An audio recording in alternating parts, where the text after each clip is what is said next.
কি খান আপনি? চিতই পিঠা নারকেল দিয়ে বেশি করে। মায়ের ভালোবাসার সাথে পৃথিবীর কোনো ভালোবাসারই তুলনা হয় না। মায়ের মতো করে কেউ কখনো আপনাকে বুঝবে না। আপনার কোনটা ভালো লাগে খেতে, আপনি কোনটা পছন্দ করেন, কোনটা করলে আপনার ভালো লাগবে, সেটা একমাত্র মাই বোঝে। মায়ের মতো করে কেউ ভালোবাসতে পারে কি না আমার মতে জানা নেই। আপনাদের থাকলে অবশ্যই কমেন্টে জানিয়ে দিবেন। আসসালামু আলাইকুম, কেমন আছেন সবাই? আশা করি ভালো আছেন। আলহামদুলিল্লাহ, আমরাও আপনাদের দোয়ায় আল্লাহর রহমতে ভালো আছি। তো এই তো সকালবেলা উঠে আম্মু এখানে রান্না বান্না করতেছে, আর এখানে বাবু যে গাড়ি কিনে নিয়ে আসছে বাহির থেকে।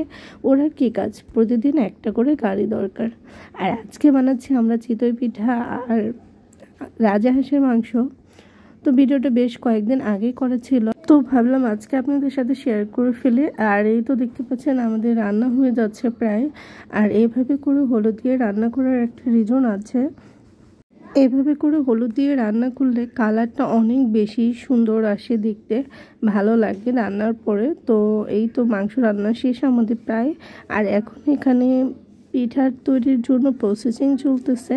চাল ভিজানো ছিল, পোলার চাল, এটা ভিজিয়ে রেখেছি। আর পোলার চাল দিয়ে পিঠা খেতে ভীষণ মজা লাগে আমার কাছে। আর এখানে দেখতে পাচ্ছেন এটা ব্লেন্ডার করে নিয়েছি আমরা একদম মিহি করে। আর এটা খুব সুন্দর করে ফেটালে কিন্তু চিতই পিঠা হয়ে যায়।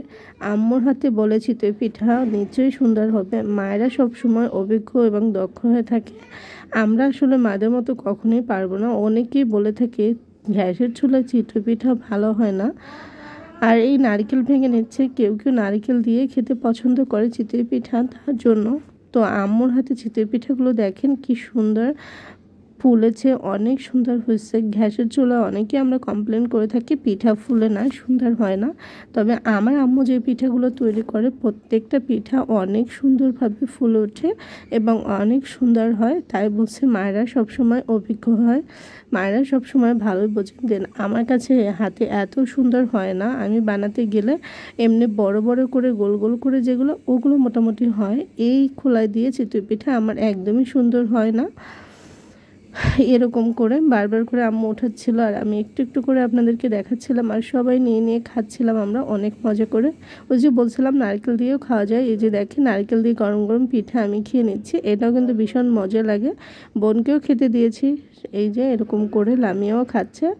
আর এখানে আব্বু যে বিদেশ থেকে ট্যাং আনছিল, সেই ট্যাংগুলো আমরা আজকে ভাঙবো। আমাদের বাসায় একটু মেহমান এসেছে, আমরা অলরেডি 2টা শেষ করে ফেলছি, আর এই 2টা ভাঙে নেয়। তো অপু 10-20 করে এটাই ভেঙে ফেললাম যে এটা কেমন খেয়ে দেখি। আর ওগুলো তো খেয়েছি আমরা। তো এটাও মাশাআল্লাহ অনেক মজার ছিল। আর এই ট্যাংগুলো বেশ অনেক দিন চলে যাবে, আমি রেখে দিব।